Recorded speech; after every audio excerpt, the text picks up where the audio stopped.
চাল দিয়ে ডাল দিয়ে খিচুড়ি তো আমরা সবাই খাই, তো একঘেয়ে বারবার ওরকম খেতে না ইচ্ছে করলে একবার সাবুর খিচুড়ি খেয়ে দেখো। এর জন্যে আমি বড় দানার সাবু নিয়েছি, সেটাকে 2-3 ঘন্টা ভিজিয়ে রেখে জল ঝরিয়ে নিয়েছি। আর আমি কিছু সবজি নিয়েছি, আমি এখানে আলু, ঝিঙে, কুমড়ো নিয়েছি। তোমরা তোমাদের ইচ্ছা মতো সবজি নিতে পারো।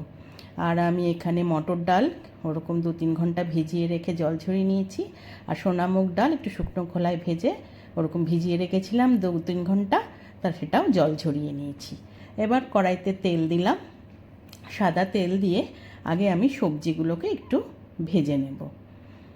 তো সবজিগুলো দিয়ে দিলাম, দিয়ে একটুখানি ভাজা ভাজা হলে আমি সবজিগুলোকে তুলে নিলাম তেল থেকে।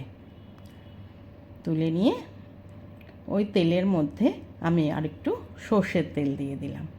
দিয়ে তেলটা একটু গরম হলে তার মধ্যে আমি ফোড়ন দেবো। আমি সাদা জিরে, শুকনো লঙ্কা, তেজপাতা তো দিয়েইছি, তার সঙ্গে আমি 3টে ছোটো এলাচ আর 2টো ছোটো ছোটো দারচিনির টুকরো দিয়েছি।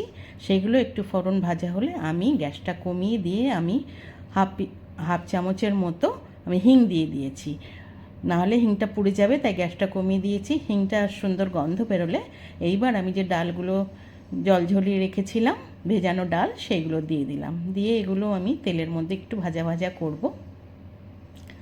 একটু ভাজা ভাজা হলে আমি এর মধ্যে 1 চামচ আদা বাটা দিয়ে দিলাম, 1 চামচ জিরের গুঁড়ো দিলাম, 1 চামচ হলুদ গুঁড়ো দিলাম, আর হাফ চামচ লঙ্কার গুঁড়ো দিলাম। দিয়ে মশলাগুলো ভালো করে ডালের সঙ্গে মেশাবো। এর মধ্যে একটু নুনও এখন দিয়ে দেব।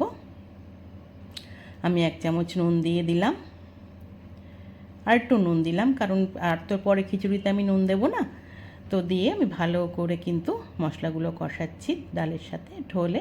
এবার আমি যে সবজিগুলো ভেজে রেখেছিলাম সেগুলোও দিলাম, সব কিছু একসাথে আমি কষিয়ে নিচ্ছি সুন্দরভাবে।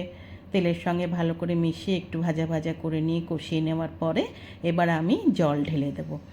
আমি প্রায় 4 কাপ মতো জল আমি ঢেলে দিলাম, কারণ এই খিচুড়িটা একটু পাতলা পাতলা হয়, পরে টেনে যায় সাবু। সেই জন্যে আমি জল ঢেলে সব মিলিয়ে নিয়ে আমি ঢাকা দিয়ে দিলাম। 10 মিনিট মতো আমি রান্না হতে দেব।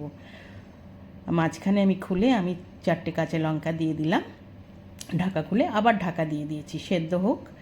তো ডাল মোটামুটি আমার সেদ্ধ হয়ে এসছে 90% মতো, সবজিও সেদ্ধ হয়ে গেছে। আমি দেখে নিচ্ছি আলুটা সেদ্ধ হয়েছে কি না। হ্যাঁ, আমার আলু সেদ্ধ হয়ে গেছে, আর কুমড়ো ঝিঙে তো তাড়াতাড়ি সেদ্ধ হয়েই যায়। এইবার আমি যে সাবুটা আমি ভিজিয়ে জল ঝরিয়ে রেখেছিলাম সেই সাবুটা আমি মিলিয়ে দিলাম। দিয়ে ভালো করে সব কিছু একসঙ্গে মিশিয়ে নিয়ে আবার আমি ঢেকে 5-7 মিনিট রান্না করব। দেখো সুন্দর সব কিছুর সঙ্গে মিশে গেছে। আমি আবার একটু সমস্ত কিছু নাড়িয়ে নিলাম, নিয়ে 1 চামচ চিনি আমি ছড়িয়ে দিলাম উপর থেকে। দিয়ে সে চিনিটাও মিলিয়ে গেলে আমি আবার ঢাকা দিয়ে 2 মিনিট হতে দেব। 2 মিনিট পরে খুলবো। আমার সাবুদানার খিচুড়ি কিন্তু একদম হয়ে গেছে। আমি এবার ছোটো চামচ, আমার যেহেতু চামচটা ছোটো আমি 2বারে ঘি দিলাম, তোমরা একটা বড় চামচের 1 চামচ ঘি দেবে।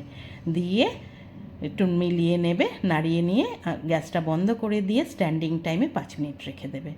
5 মিনিট পরে যখন ঢাকা খুলবো, আমার সাবুদানার খিচুড়ি কিন্তু একদম রেডি টু সার্ভ। আমি একটা সার্ভিং বোলে এটা সার্ভ করে দিয়েছি। খুবই ভালো লাগে এটা খেতে, একবার করে দেখো, খেয়ে আমাকে জানিও কেমন লাগলো। আমার এই রান্নাটা যদি ভালো লেগে থাকে একটা লাইক করো, কমেন্ট করো, শেয়ার করো।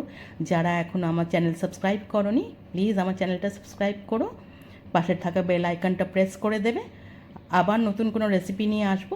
আজকে তাহলে চলি, আবার দেখা হবে, টাটা।